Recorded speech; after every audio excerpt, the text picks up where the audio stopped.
গোস্বামী ছিলেন বক্তা। ইতস্ত ব্রহ্মশাপগ্রস্ত মহারাজাদিরাজ পরীক্ষিত ছিলেন শ্রোতা। হেন ভক্তাসুরে পরীক্ষিত ছিল ভক্তের চরণে আমার সশ্রদ্ধ প্রণাম প্রণিপাত করছি। এরই সাথে উপস্থিত বৈষ্ণব সকলার চরণ বন্দনা করছি। মাতৃগণের চরণ বন্দনা করে আমরা ভাগবতে অবগাহন করার চেষ্টা করছি। হরে কৃষ্ণ। বেদ নিগম কল্প তরল গলিত ফলম সুখ মুখাদ দ্রব সংযুতম মুহুরহো রসিকা ভুবু ভাবুকা পিবত ভাগবত রসমালায়ম। ধীরাধে বেদরূপ আকুত থেকে যাহা নির্গত হয়েছে, যাহা একটা সুপরিপক্ক ফল ভক্তজনের বদন থেকে কীর্তিত হয়েছে, তো তাই এই ফলটি আরো উপাদেয় হয়েছে, রসালো হয়েছে। যে ফলটির নাম হচ্ছে ভাগবত, যা অন্যান্য যুগের বিচক্ষণ ব্যক্তিবর্গ, রসিক প্রেমিক ব্যক্তিবর্গ পুনঃ পুনঃ আস্বাদন করেছেন। আমরা কলিযুগের সদস্য হয়ে এই পৃথিবীতে এসেছি, আমাদেরও উচিত পূর্বতনের পদাঙ্ক অনুসরণ করা, অর্থাৎ নীতি নীতি এই ভাগবতীয় কথা হরিকথা শ্রবণ করা। একদা পাণ্ডুকুলোদ্ভূত তৃতীয় পাণ্ডব শ্রীমান অর্জুন প্রপৌত্র মহারাজ পরীক্ষিত ব্রহ্মশাপে শাপিত হয়ে তারই গুরুদেব ব্যাসনন্দন শ্রী শুকজির বদন থেকে এই ভাগবতীয় কথা সে গঙ্গা তীরস্থ হয়ে শ্রবণ করছেন। তখন মহারাজ পরীক্ষিত শ্রী গুরুদেবের চরণে নিবেদন রেখেছে, হে গুরুদেব, শুনেছি ভগবান সুরদের অর্থাৎ দেবতাদের কিংবা তার সুরীর জনের কিংবা অসুরগণকেও কৃপা করেছেন, যা পুরাণ আদিতে পাওয়া যায়। আসলে ভগবান কি পশু পাখি এদেরকে কৃপা করেছে? এ কি ভাগবতে রয়েছে? মহারাজ পরীক্ষিতের প্রশ্নের উত্তর দিতে গিয়ে ব্যাসনন্দন শ্রী সুখদেবজি বলেছেন যে হ্যাঁ, শরণাগতি সে যে জীবী হোক, পশু হোক, পাখি হোক, ইতর প্রাণী হোক, যিনি ওনাদের আদি শ্রী গোবিন্দের শরণাগতি লাভ করেছেন তাকেই ভগবান করুণা করেছে। বলছে এ প্রসঙ্গে শ্রীমদ্ ভাগবতে নবম অধ্যায়ে একটি লীলা রয়েছে, গজেন্দ্র মোক্ষণ লীলা। শ্রীমদ্ ভগবত গীতায় রয়েছে মামে মে প্রপদ্যন্তে মায়া মেতম তরন্তিতে। ভগবান বলেছেন জগৎ জীব মায়া বেড়ি ছেদন করে সেখান থেকে বেরিয়ে এসে যদি আমার শরণাগতি লাভ করে, আমাকে আত্মসমর্পণ করে, তাহলে সেই জীবের আমি মনের ইচ্ছা পূরণ করে থাকি। তাই তো বলা হয়েছে আছিদ গিরি বড় রাজন ত্রিকুট ইতি বিস্তৃত ক্ষীরদেনাব্রত শিবা যো জোনা তমুশ্রিত। এই যে ভাগবতের শ্লোকটিতে সেই গজেন্দ্র মোক্ষণ লীলায় যে কীর্তনটি রয়েছে, যে শ্লোকটি রয়েছে, সেই শ্লোকটিতে আছে যে আছে গিরি বড় রাজন, যে ত্রিকুট নামক একটা পর্বত আছে। এই ত্রিকুট পর্বত কি? ভাগবত বলেছে এই ত্রিকুট পর্বত হচ্ছে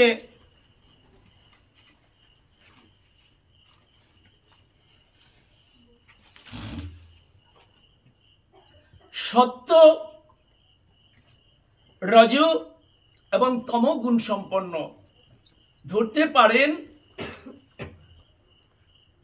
স্বর্ণময় পর্বত, রৌপ্যময় পর্বত এবং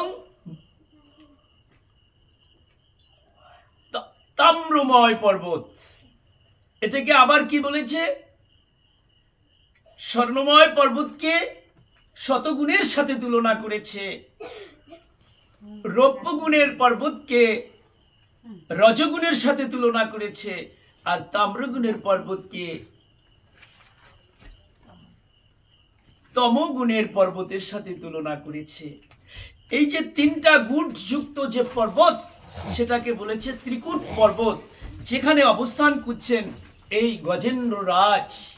উনি একা নন, তার রয়েছে শত শত স্ত্রী, রয়েছে শত শত পুত্র। ওই গজেন্দ্র রাজকে,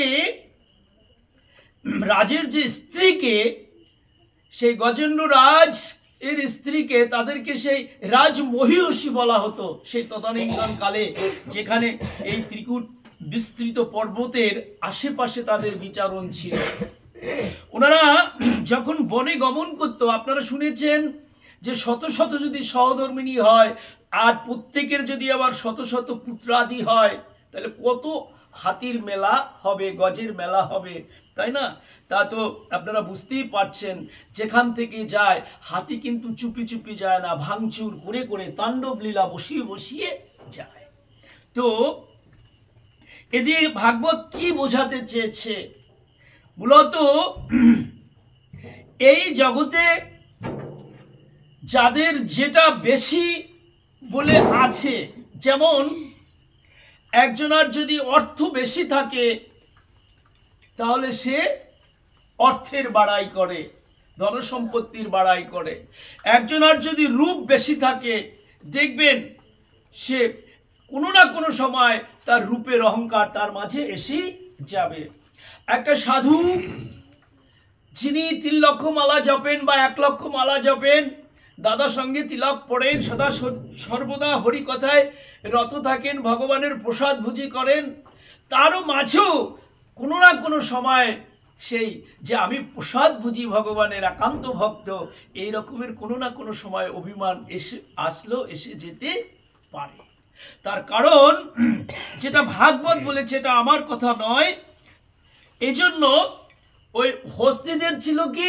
হস্তিদের ছিল বল, অর্থাৎ হস্তিরা খুব বলবান। স্থলভাগের প্রাণীদের মধ্যে হাতির চেয়েও বেশি বলবান কেউ নাই, কোনো প্রাণী নেই। এই জন্য হাতিদের অহংকার ছিল তাদের দেহের শক্তির অহংকার।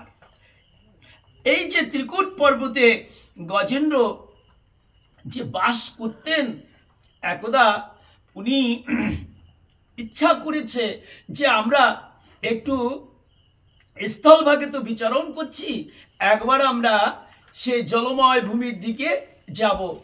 তো ওরা একা নয়, সদল বলে ওরা বেরিয়ে গেছে, ছুটতে ছুটতে হাঁটতে হাঁটতে এরা একদা গিয়ে পৌঁছে কোথায় জানেন? কমল সরোবরে। কমল সরোবর হলো কেন? সেখানে সেই সরোবরে প্রস্ফুটিত ছিল পদ্ম, তাই না? পদ্মের আর এক নাম হচ্ছে কমল। তো সেই জলাশয়ে গিয়ে তারা দেখবেন হাতির কোথায় আনন্দ, হাতি যদি কোনো রকম একটু জল পায় তাহলে সেখানে তারা, ওদের জন্য আনন্দ স্ফুরিত হয়, আরো বেশি বেশি বেড়ে যায়। তাই এক এক করে হাতি জল পেয়ে সেই জলে তারা আনন্দরত অবস্থায়, সে উন্মাদের মতো অবস্থা প্রায়। তো একটা হস্তিনী কি করছে, দীর্ঘদিন পরে আজ সরোবরে গিয়েছে, তো তাই তাদের যে প্রভু অর্থাৎ সেই গজেন্দ্র রাজ, তাদের যে পতি, তাকে জল সিঞ্চন করছে, এবং প্রতিদানে সেই গজেন্দ্র রাজও তাদের স্ত্রী সকলকেও ওই জল সিঞ্চন করছে। অর্থাৎ গোটা দৃশ্যটা দেখে ভাগবত বলেছে যেন একটা জলের ফোয়ারা বসেছে ওই সরোবরে, সবাই তো জল ছিটাচ্ছে, যে কারণে এই দৃশ্য দর্শন করে মনে হচ্ছে যেন কি হচ্ছে, একটা জলের ফোয়ারা বসেছে ওই জায়গাটায়। তো দেখবেন জলের মধ্যে অতিকার শক্তিশালী জীব হচ্ছে কুমির, হাতি হচ্ছে ডাঙায় অর্থাৎ স্থলভাগের শক্তিশালী জীব। এই কুমির কি করেছে জানেন? তিনি আর সহ্য করতে পারেননি, বলছে আমারই এলাকায় এসে, আমারই সেই জল রাশির মাঝে এসে হস্তি তুমি দেখাচ্ছ তোমার দম্ভ, তুমি দেখাচ্ছ তোমার শক্তির প্রকাশ, তা আমিও তোমাকে মজা দেখাচ্ছি। এই বলে হাতিটা দিকে কুমিরটা ছুটে গেছে খুব সবেগে, গিয়ে কি করেছে, সম্মুখের ডান পায়ের এই খুরের উপাত থেকে তাকে কামড়ে ধরেছে হাতিটা। এমন করে ধরেছে কুমিরটা হাতিটাকে, ওই ধরা মাত্রই সেই গজেন্দ্ররাজ চিৎকার করে বলেছে যে আমার মহা বিপদ সে সম্মুখীন হয়েছে, সে স্ত্রী সকল, সে পত্নী সকল, সে গজরানীগণ, আমাকে বাঁচাও, আমাকে বাঁচাও। যেই গজরাজ চিৎকার করে বলেছে যে আমার বিপদ, এই কথা শুনে সমস্ত হস্তিনীগণ ভীত সন্ত্রস্ত হয়ে পড়েছে। কেন? যে তাদের গজরাজের শরীরে অন্য অন্য হাতির চেয়ে 10,000 হাতির বল আছে সেই গজেন্দ্র রাজের। সে যখন বিপদ বলছে, না জানি কি ভয়ঙ্কর অবস্থায় পড়েছে পতিদেব, তাহলে আমাদের তো আর জলের মধ্যে থেকে লাভ নেই। কি করেছে, সবাই ক্রমে ক্রমে এক এক করে ডাঙায় এসে উপস্থিত হয়েছে। এখন সারি দিয়ে দাঁড়িয়েছে ডাঙায় উঠে, আর এদিকে গজেন্দ্ররাজ সেই সরোবরের মধ্যে বসে আর্তনাদ করছে, হে পত্নী সকল, তোমরা স্থলভাগে আমারই পরিচয়ে রাজরানীর পাটে বসেছিলে, রাজরানী হয়ে তোমরা বিরাজ করেছিলে, কিন্তু আজ আমার বিপদের দিনে তোমরা কেউ আমার পাশে নেই, তোমরা এক এক করে সকলে স্থলভাগে চলে গেছো। একই, এইটা কি তোমাদের কর্তব্য? তাহলে আমারই পরিচয়ে পরিচিত হয়ে আমারই সমস্ত কিছু গ্রহণ করে আজ তোমরা আমার বিপদের সময় পরম মুহূর্তে, চরম মুহূর্তে তোমরা আমার থেকে আলাদা হয়ে গেছো। আমি করজোরে বলছি, তোমরা আমার যত স্ত্রী সকল আছো, তোমরা যদি তোমাদের সুরের দ্বারা আমাকে বেষ্টিত করে একত্রে টান দাও, তাহলে আমি আর এই সরোবরে থাকবো না, আমিও স্থলভাগে উঠে আসতে পারবো, আমিও বিপদমুক্ত হয়ে যেতে পারবো। তাই বলছি, আমায় তোমরা বাঁচাও। হরে কৃষ্ণ। এখানে রসিকগণ এই ভাগবতের এই কথাগুলোকে জাগতিক জীবনের কোন জায়গাটায় উপমা করেছে, তুলনা করেছে, উপমা করেছে। দেখেন, আমরা যে সংসারে বাস করছি, এই সংসারটা হচ্ছে মায়ার সংসার। স্ত্রী বলেন, পুত্র বলেন, ভাই বলেন, বন্ধু বলেন, প্রতিবেশী বলেন, স্বার্থ যতক্ষণ আদায় করতে পারে ততক্ষণই তাদের যে প্রভু বা পতি, যদি কারো বাবা হয়, যদি কারো মামা হয়, যদি কারো দাদা হয়, তাহলে তার কদর্য বা মর্যাদা দান করে। আর স্বার্থ যখন থাকে না, তখন এক এক করে তার থেকে সবাই আলাদা হয়ে যায়, দূরে দূরে চলে যায়। যেটা এই ভাগবত রসিকগণ এখানে এই ব্যাখ্যাটা দিয়েছে, যে আপনারা দেখবেন যে জাগতিক জগতে আপনি যদি কারোর জন্য বেশি বেশি দান প্রতিদান দিতে পারেন, তাহলে দেখবেন আপনার সাথে ঘনিষ্ঠতা ততই বাড়বে। সময় অসময় যদি কাউকে উপকার করতে পারেন, সে কিন্তু আপনার কথা ভুলবে না। যদি কখনো সে আপনার কাছে কিছু প্রার্থনা করে ব্যর্থ হয়, তখন কিন্তু আর আপনার কাছ থেকে সরে যাবে। সে সন্ধান করবে আবার কার কাছে গেলে আমি এই উপকারটুকু পাবো, এই আয়েসটুকু পাবো, সেখানেই কিন্তু আবার সে গমন করবে। এই জন্য বলে, ফুলে ভ্রমর ততক্ষণ বসে যতক্ষণ ফুলে মধু থাকে। বুঝতে পেরেছেন?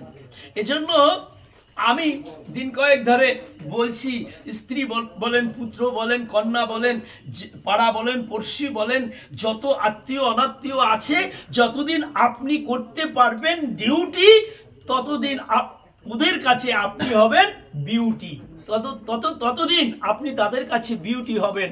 আপনি যখন কর্তব্য কর্ম করতে পারবেন না, তাদেরকে সমাদর করতে পারবেন না, তখনই দেখবেন ওই আপনার কুৎসিত মূর্তিটাকেই আপনার কাছে ওরা ফিরিয়ে দেবে। এই জন্য এখানেও ভাগবত রসিকগণ ঠিক একই কথা বলেছে। গজেন্দ্র মানে কি, যিনি একটা পরিবারের প্রধান থাকে তাকে গজেন্দ্রের সাথে উপমা করেছে, আর তার পরিবারবর্গ সকলকে, কেউ তার হস্তিনী অর্থাৎ পাটরানী, কেউ তার পুত্র, কেউ তার কন্যা, এইভাবে উপমা করেছে। দেখুন আজকে সেই বিপদের দিনে কেউ কিন্তু তাকে দাঁড়ালো না, কাছে দাঁড়ালো না। এখন সে কি করছে জানেন, হস্তিটারও তো কম শক্তি নয়, সে উপরের দিকে উঠে যেতে চাচ্ছে, আর কুমিরটায় টেনে টেনে গভীর জলরাশির মধ্যে নিয়ে যেতে চাচ্ছে।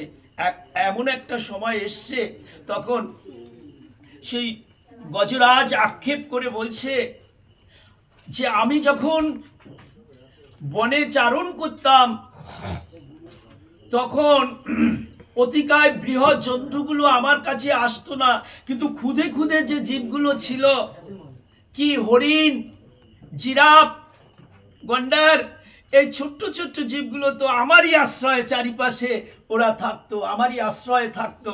তখন ওই হরিণকে ডেকে ডেকে বলছে, হরিণ আমি বিপদে পড়েছি, একবার এসে তোমার ওই সুচারু সিং দ্বারা কুমিরকে একটা আঘাত করো না।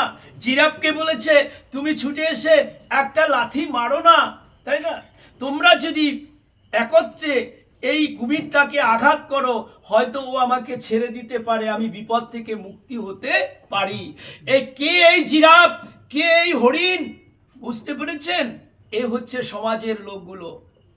সেই সমাজের লোকগুলো তারা একটা ব্যক্তির কাছ থেকে যতক্ষণ সুবিধা পাবে ততক্ষণই তার পশ্চাতে হাঁটবে, আর যখন সুবিধা ফুরিয়ে যাবে তখন ওই হরিণ, গন্ডার, জিরাফ ডাকলো আর যেমন সাড়া দিল না, অমন করে গজেন্দ্ররাজ ডাকলেও যেমন সাড়া দিল না। আর ওই কর্তা ব্যক্তি যদি বিপদে পড়ে, ওই বাড়ির কর্তা যদি বিপদে পড়ে, কেউ ফিরেও তাকাবে। এখন দেখেন কি বলেছে, ক্রমে ক্রমে এই হাতিটাকে টেনে টেনে মাছ নদীতে, মাছ জলরাশির দিকে নিয়ে যাচ্ছে। তো ধরেছে কেমন করে, যে কুমিরটা টানতে টানতে তার এই জঙ্গা পর্যন্ত জলে নামিয়ে নিয়েছে, জঙ্গা পর্যন্ত জলে। এখন এবার দেখুন কুমিরটা চিন্তা করেছে যে আমি তো এত শক্তি প্রয়োগ করছি, আমি এত আর্তনাদ করছি, কিন্তু কোনো স্বজন তো এগিয়ে আসছে না, তাহলে শেষ পর্যন্ত বোধহয় আমার মৃত্যুই একমাত্র পথ, এছাড়া বোধহয় আমার কোনো উপায় নেই। দেখেন কেন, এই জঙ্গা পর্যন্ত যখন জলে তলিয়ে গেছে, কুমিরটার হাঁটুর উপরে যে জঙ্গাটা, সেই পর্যন্ত যখন তলিয়ে গেছে, তখন এক ভাগবত রসিক বলছে, কি বলছে জানেন, যে এই এই এই পদযুগল দিয়ে কখনো আমি হেঁটে হেঁটে ওই সাধুর বাজারে যাইনি, সাধু সঙ্গ করতে যাইনি, বিদায় আজ আমার এই জল পর্যন্ত এই কুমির টেনে টেনে আমাকে এই জঙ্গা পর্যন্ত জলে নামিয়েছে। আমি যদি ওই মায়ার খেলায় বশীভূত না হয়ে মায়ার খেলা না খেলতাম, আজ আমার এই পর্যন্ত জলে নিমজ্জিত হতো। আবার কুমিরটা একটা টান দিয়েছে, তার পেট পর্যন্ত জলে তলিয়ে গেছে।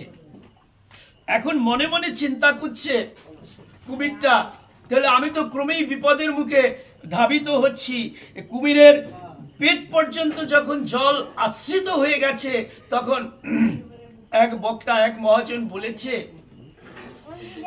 জলে তলাবে না কি করবে? আমরা আমাদের শরীর টিকাতে যে খাদ্যদ্রব্য গ্রহণ করেছি, সেগুলো তো শাস্ত্র অনুমোদিত নয়। কত রকমের আহার্য গ্রহণ করেছি, যেগুলো কদর্য আহার্য, এগুলো দিয়ে আমরা উদর পুত্তি করেছি, যেটা ভগবানকে নিবেদন করা যায় না, যেটা সাধুরা গ্রহণ করে না, বৈষ্ণবরা গ্রহণ করে না। তাই তো আমার পেট আজ যেন কালের কবলে তলিয়ে যাচ্ছে। বলছে আর একটা যখন টান দিয়েছে, তখন তার পিঠ পর্যন্ত, হাতির পিঠ পর্যন্ত জলে ভিজে গেছে। তখন বলছে কি জানেন, এতদিন যাদের জন্য এই ঘাড়ে চেপে যা কিছু বহন করেছি সেগুলো হচ্ছে কি সকলে ছিল স্বার্থবাদী। আমি তো কোনো বৈষ্ণবের জন্য, সেবার আয়োজনের জন্য তো আমি ভার বহন করিনি।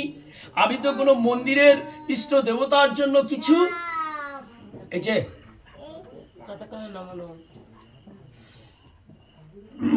আমি কোনো গোবিন্দের সেবার জন্য কোনো ভার আমি তো কাঁধে করে বহন করিনি। তাই তো আমার আজ পৃষ্ঠদেশ পর্যন্ত জলের অতল তলে তলিয়ে গেছে। একটু পরেই যখন আর একটা টান দিয়েছে, তখন কি করেছে জানেন, আর একটা টান দেওয়ার সাথে সাথে তার এই কান দুটো, সে অতিকার বৃহৎ কান দুটো জলের মধ্যে তলিয়ে গেছে। তো এখন ভাবছি কি জানেন, যে কান যখন তলিয়ে গেছে তখন আমার শ্রবণেন্দ্রিয় তো বদ্ধ হয়ে গেছে, তাই না? আর তো আমি শুনতে পারবো না। আমি যদি কাউকে ডাকি হয়তো তারা শুনতে পারবে, কিন্তু কেউ যদি আমাকে কিছু ডাকে আমি তো আর শুনতে পারবো না। এ প্রসঙ্গে একটা জাগতিক জগতের উদাহরণ দিয়েছে। এক ঠাকুরমা ঠাকুরবাই ভাগবত শ্রবণে গিয়েছে। ওনাদের বয়স হলো পৌরের বয়স, বার্ধক্য ছুঁই ছুঁই, তাই না? তো যখন ভাগবত অঙ্গনে গিয়েছে, ওই ঠাকুরমার কান ছিল বধির। তো উনি কানটাকে ব্যবহার করার জন্য ইয়ারফোন ব্যবহার করত। তখন ভাগবত শ্রবণ করে যখন বাড়িতে গিয়েছে, তখন ওর নাতি জিজ্ঞাসা করছে, ঠাকুরমা আজকে ভাগবত শ্রবণ যে করেছো, কি শ্রবণ করেছো একবার বলবে? বলছে, দিদিভাই জানিস, তাড়া করে তো চলে গেছি ভাগবত শ্রবণ করতে, কিন্তু জানিস আমার ইয়ারফোনটা নেয়ার মনে ছিল না, তাই ওই পাঠককর্তা যা পাঠ করেছে আর তা আমি কিছুই শুনি নাই, আমি সব মাত্র গিয়েছি আর ফিরে আসছি, ভাগবত শ্রবণ আর আমার হয়নি। ভাইরা, তাদের ভাগবত কথা শ্রবণ করতে হয় যাদের কানের সেই শ্রুতি সম্পন্ন গুণাগুণ বজায় আছে, সেই বয়সে ভাগবত শ্রবণ করতে হয়। কান যখন খাটো হয়ে আসে, বধির হয়ে আসে, তখন ভাগবত অঙ্গনে গিয়ে কোনো ভাগবত শ্রবণ করে কোনো লাভ নেই। এজন্য বলেছে যে, অর্থাৎ আমাদের যদি এই সাধু সঙ্গ, গ্রন্থ সঙ্গ করতে হয়, উপযুক্ত সময় করতে হয়। সেই উপযুক্ত সময় কোনটার কথা বলেছে দেখুন, এই উপযুক্ত সময় হচ্ছে যৌবনকাল। যৌবনকালে ভাগবত কথা শ্রবণ করতে হয়, বুঝতে পেরেছেন? আমাদের সনাতন ধর্মের লোকেরা ছোট্ট ছোট্ট শিশুদের নিয়ে সাধু সঙ্গে যায় না, হরিবাসরে যায় না। কেন যায় না? ওরা গিয়ে সেখানে সবার মাধুর্য রক্ষা করতে পারে না। অথচ শাস্ত্র বলেছে যে হরিবাসরে যদি যেতে হয়, হরিকথায় যদি যেতে হয়, মন্দিরে যদি যেতে হয়, তাহলে ওই শিশুদের নিয়েই যেতে হয়। ওই কৈশোর বয়সের বালক বালিকাদের নিয়ে যেতে হয়। তার কারণ ওরাই যদি ওই সময় এটাকে অনুশীলন করতে পারে, তাহলে যৌবনে প্রকৃতভাবে তারা ভজনে বসতে পারে। কিন্তু আমাদের কি বিষয়টা হচ্ছে, আমাদের যখন হাঁটুতে বল থাকে না, মাজায় যখন কি শরীরটাকে ধরে রাখতে পারে না, চলতে পারে না, তখন যাই আমরা এই হরিবাসরে, যে এখন দেখি হরিকে ডেকে দেখি যে একটু কৃপা করে কি না। এই জন্য একটা প্রবাদ আছে, শিশুকালে কৃষ্ণ ভজে কৃষ্ণ পাইবার আসে, যৌবনে কৃষ্ণ ভজে কৃষ্ণ আসে কিংবা না আসে, আর বার্ধক্যে কৃষ্ণ ভজে জবেরও তার আসে। আমাদের অবস্থাটা হয়েছে সেইটা, যখন কৃষ্ণ ভজনে যেতে হয়, বসতে হয়, তখন গুণক্রমেও আমরা সেই জায়গাটায় যাই না। তাই বলছি, আমরা কৃষ্ণ কথা শ্রবণ করার এখানে অধিকাংশেরই বয়স পেরিয়ে গেছে। এখন যারা আমরা বসেছি জবের তরাসে বসেছি। এবার ওই হাতিটাকে কুমিরটা আর একটা টান দিয়েছে। এবার কি করেছে জানেন? এইবার তার চোখ দুইটা ঢেকে গেছে, চোখ দুইটা জলের তলে চলে গেছে। দেখবেন, চোখ যদি ঢেকে যাওয়া মানে কি হইতে হইতে পারে ওই যে যে চোখে যে ছানি পড়ে, তাই না, পর্দা পড়ে একটা, সেইটা পড়েছে, যে কারণে আপনারা চোখে দেখতে পান না, এরকম অনেকেরই আছে, তাই না। ছানিটা যদি গাঢ়, পর্দাটা যদি গাঢ় হয়ে যায় তখন মানুষ অন্ধের সামিল হয়ে যায়। তখন ডাক্তাররা কি করে, চোখের চিকিৎসক কি করে, পর্দাটাকে, ওই আবরণটাকে কেটে ফেলে দেয় এবং একটা লেন্স বসিয়ে দেয়, তাই না। তো এখন কি হচ্ছে, জলে ঢেকেছে মানে কি, তো চোখটা আবরণ পড়েছে। এখন দেখেন ওই সময়টায় যদি কেউ মন্দিরে আসে তাহলে কি মন্দিরের বিগ্রহ অর্থাৎ শ্রী ভগবানকে দর্শন করতে পারবে? পারবে না। তার কারণ তার চোখটা আবরণ যুক্ত হয়ে গেছে। তখন যদি সে একজন সাধুকে দর্শন করার ইচ্ছা জাগে, সে কি তাকে দর্শন করতে পারবে? পারবে না। এ কারণে তাকে ভালো চিকিৎসকের কাছে যেতে হয়। এই চিকিৎসক হচ্ছে কি জানেন, এই চিকিৎসক হচ্ছে সাধুগুরু বৈষ্ণব। ওনাদের যদি সঙ্গ করে, ওনাদের যদি করুণা হয়, দেখবেন 50 বছর যখন বয়স হয় তখন চোখের জড়তা হয়, 55 যখন বয়স হয় তখন ওই জড় চোখ আস্তে আস্তে করে পরিষ্কার হয়। 60 বছর 70 বয়সের অনেক বয়স্ক লোক দেখেছি, ওদের চশমা লাগে না, ওরা ছোট ছোট অক্ষরগুলো বিনা চশমায় পড়ে যাচ্ছে। বুঝতে পেরেছেন? এই জন্য তার রাধা মাধবের করুণা থাকতে হয়, সাধুগুরু বৈষ্ণবের করুণা থাকতে হয়। এইবার হাতিটা আর একটা টান দিল। টান দেওয়ার পর তার ওই যে দাঁত দুটো, হাতির দাঁত দুটো দেখেছেন তো, দুটি অতিকার বৃহৎ দাঁত, এই দাঁত দুটো এখন জলের তলায় তলিয়ে যাচ্ছে।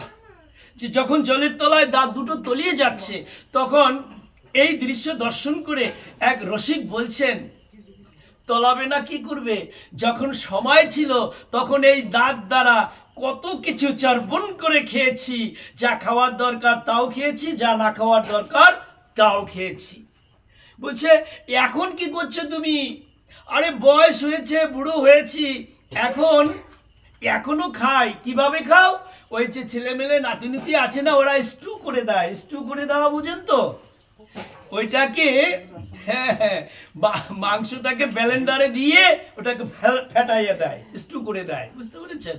ব্লেন্ডারে দিয়ে ওটাকে কাই করে দেয়, তখন জিহ্বায় দিয়া ওটাকে খাওয়া এখনো চলে। তা আগে তো দাঁত দিয়ে চিবিয়ে চিবিয়ে খেতাম, আর এখন ওই নাতিরা স্টু করে দেয়, সেই খাবারটা খাচ্ছি। খাওয়া এখনো খাচ্ছি, ছাড়ছি না। বুঝতে পেরেছেন কথাগুলো? এখনো যাদের দাঁত আছে কিংবা নাই, কেউ কিন্তু ছাড়েন না ওই খাবারগুলো। রাধে রাধে। এইখানে রসিকজনরা যা বলেছেন আপনারাও কিন্তু ঠিক তাই করছেন। বুঝতে পেরেছেন? এখন বলছে ওই দন্ত তো জল যাবে না, করবে কি? হাতি বুঝেছে যে এই দাঁত দ্বারা তো আমি যেগুলো খাবার উচিত নয় সেগুলোই তো আমি খেয়েছিলাম, এখন আমার এই অবস্থা তো হবেই। ওই আর একটা যখন টান দিয়েছে কুমিরটায়, এইবার ওই সুরের অগ্রভাগ ছাড়া আর কিছু বাকি নেই, সব জলের তলায় তলিয়ে গেছে। যখন দেখেন দেহ যখন বধির হয়ে যায়, আর যদি আপনার সামর্থ্য থাকে তখন আপনাকে ভালো চিকিৎসকের কাছে, ভালো হসপিটালে নিয়ে যায়। আপনাকে কোথায় রাখে? আইসিইউতে রাখে। কোথায় রাখে? আইসিইউতে রাখে, তাই না? বলেছি কি জানো, দেহটা কুমায় রেখেছে। কোথায় রেখেছে? কুমায় রেখেছে, তাই না? তো এখন যে কোনো মুহূর্তে দেহ থেকে প্রাণটা বেরিয়ে যেতে পারে। আইসিইউতে যারা ঢুকে তাদের বেশিরভাগ লোকই, তাই না, বেশিরভাগ লোকই তারা ওখান থেকে আর ফিরে না। তো এরকম হাতিটা চিন্তা করেছে, এখন তো আর কোনো উপায় নাই, যে কোনো মুহূর্তে আমার এই বৃহৎকার দেহ থেকে প্রাণটা বেরিয়ে যেতে পারে। তো এখন আমরা কি করব? এখন আমার উপায় কি আছে? তো ওর মনে পড়েছে, আমি যখন বনমাঝি বিচরণ করেছি তখন দেখেছি কি বড় বড় বৃক্ষের নিচে সাধকগণ কাকে যেন ডেকেছে, আর নয়ন জলে ভেসেছে। কোথায়? বৃক্ষের নিচে বসে কাকে যেন ডেকেছে আর নয়ন জলে ভেসেছে।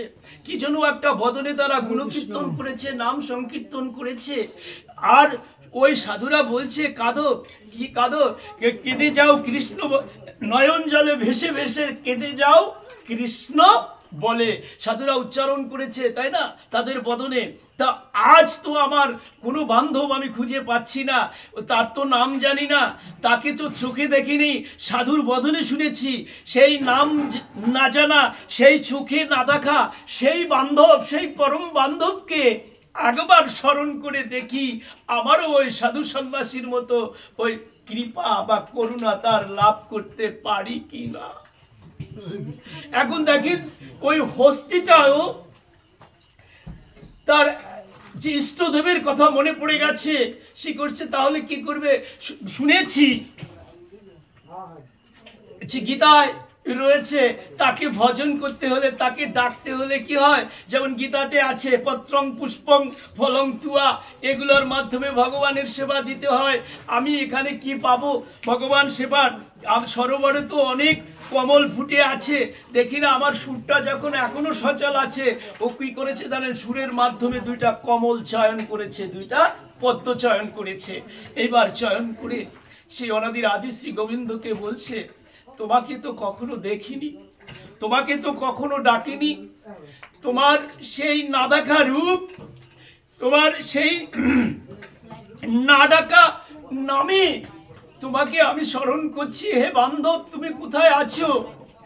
আর তো আমার কিছু নেই, এই সরোবর থেকে দুটো পদ্ম চয়ন করেছি, তোমার ওই রাঙা পদ্মে আমি সমর্পণ করতে চাই, তুমি একবার দর্শন দাও।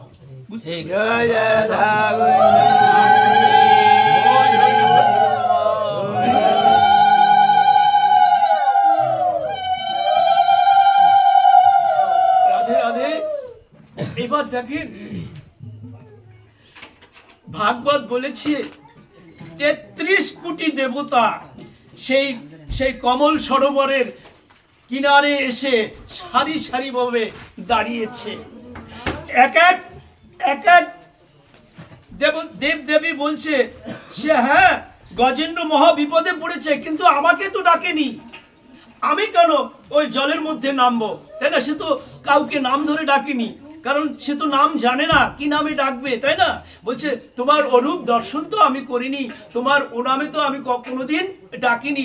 ওই সাধুগুরু বৈষ্ণবদের ডাকতে শুনেছি গাছের নিচে বসে, তাই ওরা যাকে ডাকছে সেই তোমাকে আমিও স্মরণ করছি। আমার এই দুর্দিনে, মহা বিপদের দিনে তুমি এসে আমাদের দেখা দাও।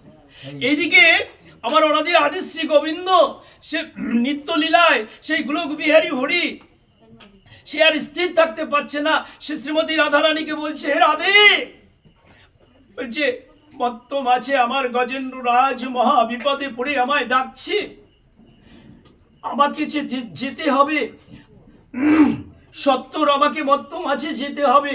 তখন বলছে, প্রভু মরতে যাবে তুমি, কি এতটা পথ কি করে যাবে? কেন? আমি আমার বাহনকে স্মরণ করছি, গরুর পাখিকে স্মরণ করছে। কাকে স্মরণ করছে? তার বাহন হচ্ছে গরুর পাখি, গরুর পাখিকে স্মরণ করছে।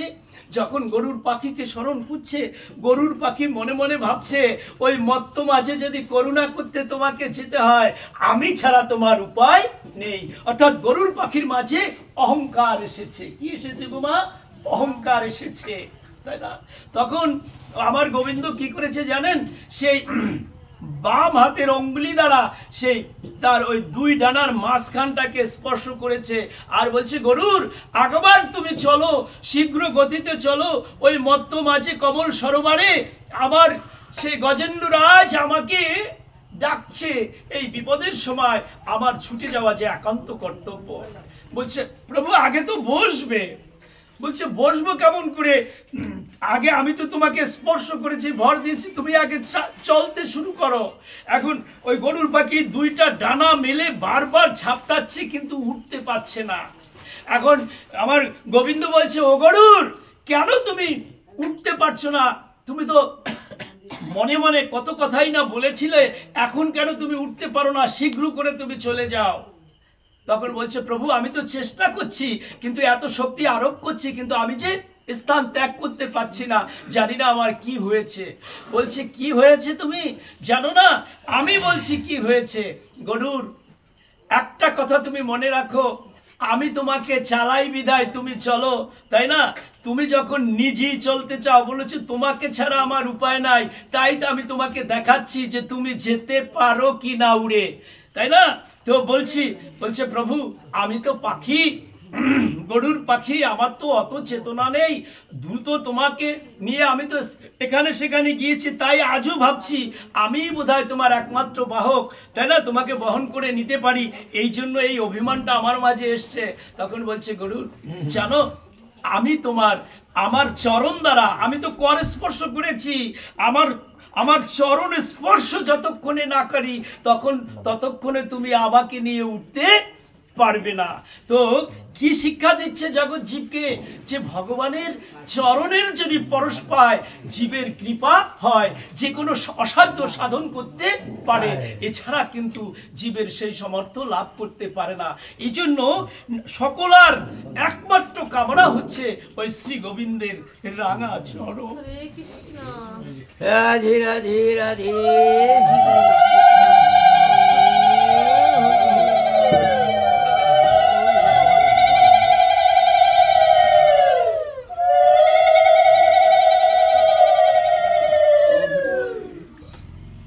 দেখেন এবার কৃষ্ণ কৃপায় গরুর উঠতে শুরু করেছে। এখন গরুর যে যাচ্ছে, গরুর পাখি যে যাচ্ছে, কৃষ্ণ বলছে ও গরুর, ওই যে আর্তনাদ করছে আমার ভক্ত, আমি যে ওই কমল সরোবরে আমি যে সহ্য করতে পারছি না, তুমি আর একটু দ্রুত গতিতে যাও। বলছে প্রভু আমি তো যথা সর্বস্ব শক্তি ব্যবহার করি তো যাচ্ছি, এর চেয়েও কি গতি আছে? বলছে হ্যাঁ আছে, তুমি তাড়াতাড়ি যাও। যখন ওই সরোবরের কাছে গেছে, তখন ভগবান কি করেছে জানেন? অত্যন্ত মরমী বিষয়, আপনারা একটু ভালো করে শুনবেন। সে কি করেছে জানেন? গরুকে ছেড়ে দিয়ে আমার ভগবান সেই কমল সরোবরে ঝাঁপ দিয়ে পড়েছে। গরুরকে ছেড়ে দিয়ে কমল সরোবরে ঝাঁপ দিয়ে পড়েছে। জানেন সেই ঊর্ধ্ব গগন থেকে যদি ঝাঁপ দিয়ে পড়ে, সে তো লক্ষ্যস্থানে নাও পড়তে পারে, আর লক্ষ্যস্থানে পড়লেও তো তার কোমল অঙ্গে আঘাত লাগতে পারে। কিন্তু আমার ভগবানের সেই জ্ঞান নেই। আমার ভগবানের জ্ঞান হলো কি, যে আমার সেই প্রাণের ভক্তকে যদি আমি রক্ষা করতে না পারি, তাহলে আমার নামের যে কলঙ্ক হবে। কারণ ও তো সব কিছু প্রয়োগ করে দেখেছে। ওর 100 স্ত্রী, আর প্রত্যেকটা স্ত্রীর 100 করে ছেলে মেয়ে, কেউ তো ওর পাশে দাঁড়ালো না। সমাজ প্রতিবেশী কেউ তাকে সাপোর্ট দেয়নি। এখন ও যখন অনন্য উপায় হয়ে আমাকে স্মরণ করেছে, তখন আমার ভক্তের জন্য ঝাঁপ দেয়া ছাড়া যে আর উপায় নেই। তো ভক্তের জন্য ঝাঁপ দিয়ে পড়েছে।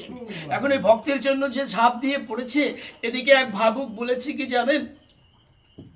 আমরা তখন ভগবানের একান্তভাবে স্মরণ করি যখন আর কোনো গতি থাকে, যখন কোনো রকমের উপায় থাকে না, তখন একান্তভাবে ভগবানের শ্রীচরণে দেহ গেহ মন জীবন যৌবন সব সঁপে দিয়ে তখন অনুপায়ের উপায়কে ডাকতে শুরু করে। তো এখানেও গজেন্দ্র ঠিক একইভাবে ডাকতে আছে। গজেন্দ্রের অরূপের অবস্থা দর্শন করে আর ভগবানের ঝাঁপ দেওয়ার অবস্থা দেখে এক ভাবুক বলেছে কি জানেন? ভাবুক বলেছে আমরাও তো এই মায়ার সংসারে বসবাস করছি, আমাদেরও তো প্রতিনিয়ত এরকম কত শত বিপদ এসে হাজির হয়। আমরা না পারি সেই বিপদ থেকে নিজেদেরকে মুক্ত করতে, আর না পারি সেই বিপদের যন্ত্রণা সহ্য করতে। তাই আজকে যে গজেন্দ্র বিপদে পড়েছে, সেই গজেন্দ্র আজ প্রাণের তাগিদে তার ইষ্টদেবকে স্মরণ করছে। এখন ওই ভাবুক বলছে মনে মনে, ভাবুক বলছে মনে মনে, মনুষ্য জন্মটা যে পেয়েছিলাম একমাত্র হরি ভজনের জন্য, এটা শুধু ওই ভাবুক একা ভাবিনি। আমরা যারা এখানে এসেছি যারা এই কার্তিক দামোদর ব্রত করছেন কিংবা করছেন না, সকলেরই এই জন্মটা হচ্ছে ভজনের জন্য। তার কারণ অন্য কোনো জন্ম ইষ্টদেবকে ডাকার মতো শক্তি ছিল না। আমাদের বাড়িতে একটা কুকুর আছে, সন্ধ্যাবেলায় যখন কাশিতে বাড়ি দেয় কিংবা যখন উলুধ্বনি হয়, মঙ্গলধ্বনি হয় কিংবা যখন শঙ্খধ্বনি হয়, কুকুরটাও অনুরূপভাবে বদনে চিৎকার করতে থাকে। তখন মনটার মাঝে একটা যন্ত্রণা হয় যে আর তো কোনো সময় এই কুকুরটা ডাকে না, তাহলে এই মুহূর্তে ডাকে কেন? যে ওরও তো ইচ্ছা হয় ইষ্টদেবকে স্মরণ করতে, কিন্তু সেই ডাকার মতো শক্তি তার, সামর্থ্য তার নেই। শুধু ওই কুকুরের ডাকার মতো ডাক সে ডেকে যাচ্ছে। আপনারা দেখেন, নামে নামি নেমে আসে যখন কোনো ভক্তিমান ব্যক্তি তার যথাসর্বস্ব ভক্তি প্রেম সহকারে ভগবানকে ডাকে, ভগবান তার আসনে আর থাকতে পারেন না। সেই গোলক বিহারী হরি সে সেখান থেকে ছুটে আসে, কোথায় তার ভক্ত তাকে আহ্বান করছে, ডাকছে। এ প্রসঙ্গে গৌর লীলা থেকেও একটু আস্বাদন করাচ্ছি আপনাদেরকে। গৌরহরির বয়স যখন 7 বছর, তখন ওর পিতৃদেব জগন্নাথ মিশ্র তার শরীরে ব্যাধি এসে ভর করেছে। জগন্নাথ তার পুত্রকে ডেকে বলেছে, বাবা বাবা নিমাই, আমার বোধহয় আর বাঁচিয়ে থাকার কোনো সময় বোধহয় আমার আর হাতে নেই। তাই বলছি বাবা, একটি বার তুমি আমাকে গঙ্গার তীরে নিয়ে চলো। আমি ওই গঙ্গা দর্শন করতে করতে যদি আমার প্রাণ যায়। বুঝতে পেরেছেন? ওই সময়টায় তার যে জ্যেষ্ঠ ছেলে বিশ্বরূপ সে সন্ন্যাস নিয়ে চলে গেছে। তখন ওই নিমাই তার বাবাকে যে করেই হোক ওই গঙ্গার তীরে নিয়ে গেছে। এখন গঙ্গার তীরে নিয়ে যখন রেখেছে, গঙ্গার সেই কিনারের দিকে মাথা রেখে ওর বাবাকে শায়িত করে রেখেছে জগন্নাথ মিশ্রকে। এখন নিমাইকে বলছে, ও নিমাই বাবা, তুই না এই যখন এই নদিয়ায় যখন তুই এসেছিস, যখন তুই আবির্ভূত হয়েছিস, তোর মাতৃ কোলে যখন তুই এসেছিস, তখন তো তুই জগতে হরি নাম নিয়ে এসেছিলি। তারপর তুই জন্মের পরপরই তো তুই এই হরিনাম ছাড়া আর কোনো নাম তোর বদনে ছিল না। বাবা, আমার তো এখন অন্তিম লগ্ন এসেছে, তাই বলছি কি বাবা, সেই নামটা তুই একবার আমাকে শ্রবণ করা। তাই কি করেছে জানেন? ওই নিমাই সেই পিতা যেখানে সাহিত্য করে রেখেছে তার চতুর্দিকে ঘুরছে আর মধুর স্বরে সেই সংকীর্তন করছে, সংকীর্তন করে করে বেড়াচ্ছে। আর বাবা চিন্তা করেছে কি জানেন? এই মুহূর্তে যদি দেহ খাঁচা থেকে প্রাণ পাখি উড়ে যায়, কারণ ওই নাম শ্রবণ করতে করতে যদি আমার এই দেহ খাঁচা থেকে প্রাণ পাখি উড়ে যায়, তাহলে ওই নামই হয়তো আমাকে করুণা করতে পারে। বলছে, অনিমাই একবার তুই আমাকে করুণা কর, আমি যেন সেই রাধা মাধবের শ্রীচরণ লাভ করতে পারি।